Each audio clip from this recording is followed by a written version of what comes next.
Y no hay una responsabilidad real del Estado en lograr que todos tengamos... ¿Cuál es el problema moral del igualitarismo, por una parte? ¿Por qué está mal que todos tengan los mismos bienes o un número de bienes más o menos similares? ¿Por qué está mal asignarle al Estado la función del asistencialismo? Porque eso está mal cuando lo hace el Estado. Y aquí viene la reflexión distinta y la reflexión difícil, que está dentro de la raíz del pensamiento liberal. La función del Estado no es distribuir los bienes y asignar los servicios. La función del Estado no es asistir, porque si nosotros medimos la calidad de un Estado por el gasto social de ese Estado, y a mayor gasto social, más calidad moral, eso nos lleva de la mano a una sociedad totalitaria colectivista. Porque entonces lo ideal sería que el Estado utilizara todos los recursos. Si es verdad que el gasto social es lo que califica moralmente a los Estados, si a mayor gasto social, mayor calidad moral, pues no hay la menor duda de que entonces tenemos que llegar al colectivismo y tenemos que llegar a sociedades en donde el Estado tiene toda la función redistributiva. ¿Qué pensaría un liberal? Lo contrario. Que el mejor Estado sería aquel en el que las condiciones sociales son de tal naturaleza que todas las personas y todas las familias pudieran conseguir su sustento y prosperar y mejorar sin necesidad de la asistencia del Estado, que siempre es la asistencia del otro, porque el Estado no tiene recursos. El Estado no tiene otro recurso que el que nosotros le damos. Ese es el mejor Estado. Y desde el punto de vista moral, ese es el Estado que genera más riquezas, que nos convierte en protagonistas de nuestras propias vidas, que no nos pone límites a nuestro alcance y que efectivamente, es verdad, se logran y se consiguen desgraciadamente, o se producen, y si no desgraciadamente, se producen desigualdades, pero la esencia de el progreso, y esto suena a veces extraño, la esencia del progreso es la desigualdad, no la igualdad. ¿Cuándo progresan las sociedades? La desigualdad no surge como consecuencia, o no debe surgir, a veces pudiera, pero generalmente no surge como consecuencia de un diseño malvado de un grupo de la sociedad, sino como consecuencia de la aparición en cualquier sociedad de clusters, de grupos que por alguna razón empiezan a generar una cantidad de riqueza o de belleza, lo que pasó en el Renacimiento italiano en ciertas ciudades de Italia.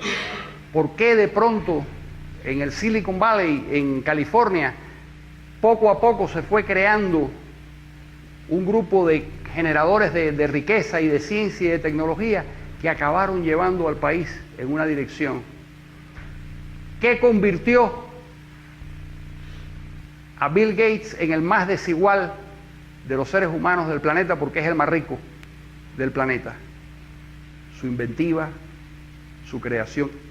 No le quitó el dinero a nadie, no le metió la mano en el bolsillo a nadie. Esa desigualdad fue la consecuencia de su trabajo, de su inventiva, del esfuerzo de esos 4 muchachos que en un garaje, los 4 míticos muchachos que en un garaje comienzan un esfuerzo empresarial en un tipo de sociedad hospitalaria con esas actividades. En todas nuestras sociedades surgen todos los días un Bill Gates que se queda en la indigencia y en la oscuridad como consecuencia de que no tenemos instituciones y no tenemos sistemas crediticios y no tenemos sistemas de leyes que protejan la actividad de esos Bill Gates que surgen en nuestras sociedades. Pues no es un fenómeno genético ni mucho menos, es sencillamente un fenómeno de hospitalidad cultural y social con el fenómeno del desarrollo. Pero eso genera siempre desigualdades, solo que esas desigualdades son las que tiran del carro de todo del conjunto de la sociedad. En una sociedad en donde todos tienen lo mismo y donde todos deben tener lo mismo, lo que sucede es que desaparece el progreso. y desaparece el genio y desaparece la inventiva. El 40% del desarrollo económico de una sociedad como la norteamericana es la consecuencia de las innovaciones. En las sociedades colectivistas, en las sociedades que persiguen como objetivo esencial que el Estado se convierta en distribuidor de los bienes y de los servicios, y que sea además el gran generador de ciencia y tecnología, lo que se produce es el atraso. Lo que se produce es el fin de la innovación. Los científicos son relegados a... ¿Por qué? Porque no pueden soñar, porque no pueden crear riqueza.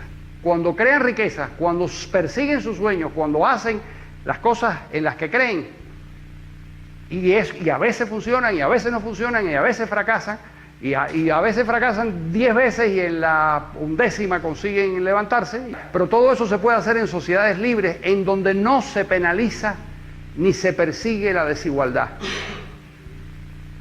Porque la desigualdad finalmente es la consecuencia de la desigualdad que existe entre todos nosotros. Cualquiera que ha tenido hijos, y yo he tenido 2, y nietos, y qué sé yo, sabemos que son totalmente diferentes y que tienen objetivos distintos, y que si tienen objetivos distintos y si tienen caracteres diferentes, los resultados de su gestión en la vida van a ser distintos y van a ser diferentes. Es verdad que en muchos casos la suerte o las condiciones de la sociedad van a determinar que triunfen o que fracasen, eso es cierto, pero nosotros no podemos controlar esos factores. Y si tratamos de controlar esos factores y si intentamos artificialmente establecer el régimen de la justicia, llegaremos a la peor de las injusticias. El mundo es desigual, las personas son desiguales, los grupos humanos, las regiones, todo eso produce desigualdad. Si artificialmente aparece un grupo que se decide a corregir todas esas desigualdades, vamos a llegar a la locura y de hacer lo que no ha hecho el mercado y de hacer lo que no ha hecho la historia. Esa responsabilidad, cuando se la asignamos a estos funcionarios, el resultado, la consecuencia de todo ello es el empobrecimiento colectivo.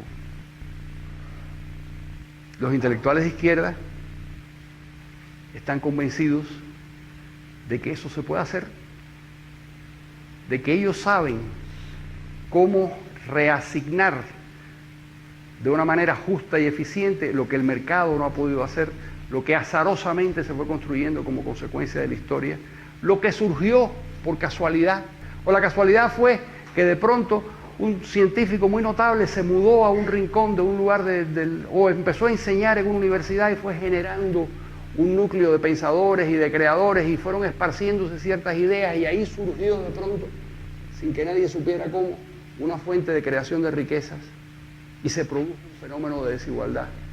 Entreguémosle esa facultad de jugar a Dios a los intelectuales de izquierda y lo que tendremos es un mundo más pobre, más chato, absolutamente injusto, lleno de calabozos, porque al final la única forma de luchar contra el instinto de libertad, contra la creatividad de la gente, contra la voluntad de hacer cosas, la única forma de derrotar todo eso es el paredón de fusilamiento y la cárcel y el calabozo. Y lo hacen. Y lo hicieron en China, y lo hicieron en Rusia, y lo han hecho en Cuba, y lo han hecho en todas partes, donde estos ingenieros sociales de la izquierda intelectual han intentado corregir las desigualdades y han intentado corregir las consecuencias del azar y las consecuencias de la historia y de todo ese mundo tan complejo y tan inabarcable que nosotros no somos capaces de manejar o construir.